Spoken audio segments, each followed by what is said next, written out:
Ouais l'équipe, le petit débrief, victoire du Paris Saint-Germain 2-1 contre l'Orient, c'est pas un exploit de ouf, c'est pas un score de ouf, mais voilà, hein, c'est le principal, c'est les 3 points, on reste en course pour le titre en Ligue 1 avec l'AS Monaco et aussi l'OGC Nice, qui sont pas très loin derrière nous. Donc, à 3 points de Monaco, bon, on peut pas dire que le match, il a été flamboyant. Hein. On a vu nos joueurs sur le terrain, c'était pas top, c'était pas du grand Paris Saint-Germain. Hein. Mais je pense vraiment que nos joueurs sont marqués physiquement et mentalement après cette déroute du Paris Saint-Germain. Adrien Rabiot, à la pause après le micro, il a dit que non, ils sont passés à autre chose, ils sont passés à l'objectif numéro 1 qui reste à Ligue 1. Mais faut pas nous prendre pour des imbéciles, faut pas nous prendre pour des cons. On a bien vu que sur le terrain, nos joueurs sont touchés mentalement. Voilà.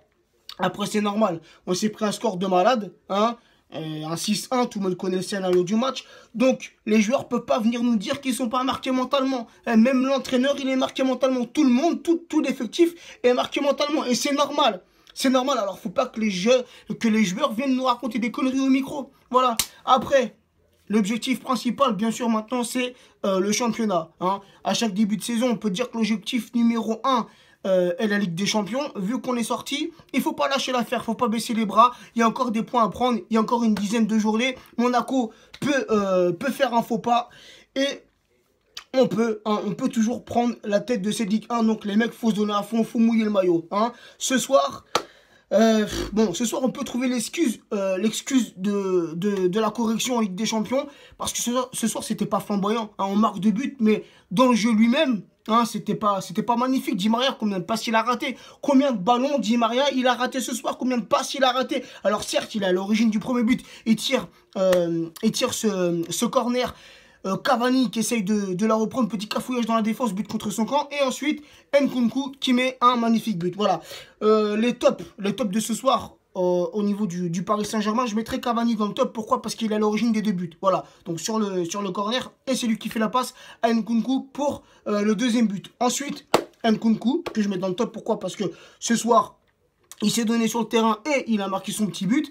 Et un autre joueur que je mettrai dans le top du côté parisien, c'est Adrien Rabiot. Voilà, Adrien Rabiot, ce soir, pour moi, a été bon hein, dans ce poste de sentinelle. On sait que lui, c'est plutôt un milieu qui aime jouer vers l'avant. Ce soir, il a joué devant la défense. Et franchement, ça passe bien, ça passe crème. Donc voilà. Après, un joueur que je mettrai dans le flop ce soir côté parisien, c'est Angel Di Maria, comme je vous l'ai dit. Il a certes fait tout le match. Mais voilà, au niveau de ses passes, franchement, c'était limite catastrophique. Voilà. Après...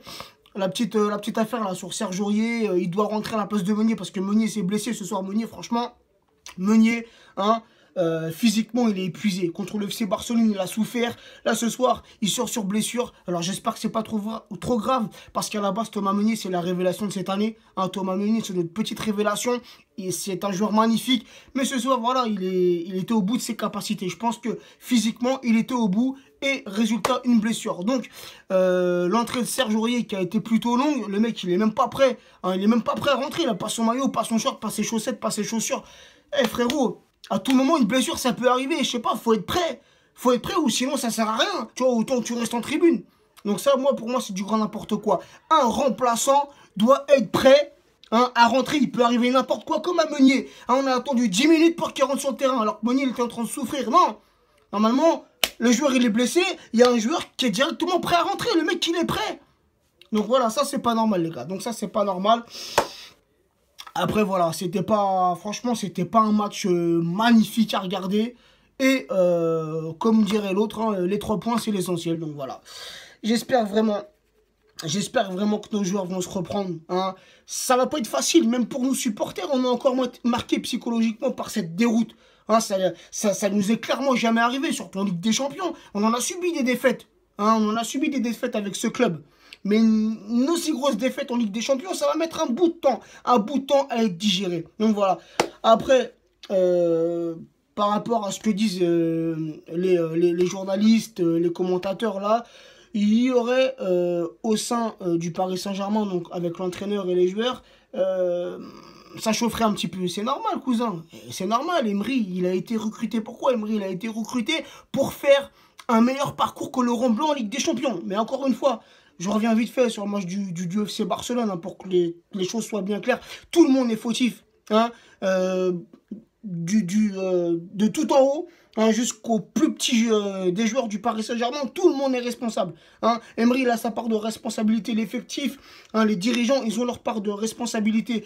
Le directeur sportif, il a sa part de responsabilité. Nasser El Khalifi, il a sa part de responsabilité. Et chaque joueur qui a joué ce match contre le FC Barcelone a sa part de responsabilité parce que personne n'a été à la hauteur. Mais s'il y en a un que je devrais sortir du lot, comme moi j'ai déjà dit sur mon ancienne vidéo, c'est Cavani, puisqu'il a inscrit son but. Mais voilà, sinon, hein, tout le monde sur ce match est fautif. Donc voilà, après c'est normal, qu'en ce moment ça va pas trop bien au sein du club, hein, entre les joueurs, l'entraîneur, les dirigeants, c'est normal. On a subi une grosse défaite et nous, notre objectif, c'est de pouvoir gagner un jour cette Ligue des Champions. Voilà. Donc j'espère que tout va s'arranger. Hein. On espère que tout va s'arranger et que l'année prochaine, on fera un parcours meilleur en Ligue des Champions. Et si je devais mettre une note à ce match ce soir sur 20, je mettrais un petit 11. Hein, juste un petit peu au-dessus de la moyenne, un petit 11 sur 20. Parce que c'était pas flamboyant de la part de nos joueurs. Donc voilà. Sur ce, la famille, je vous souhaite une bonne soirée. Et n'oubliez pas aussi, c'est concernant là, les gens qui vont venir nous soutenir via Tipeee. J'ai oublié de le préciser. Mais ceux qui nous soutiennent, ceux qui s'abonnent, ne serait-ce que pour 1 € par mois, peuvent se désabonner à tout moment. Voilà la famille. Bonne soirée à vous et à très bientôt. Ciao la team.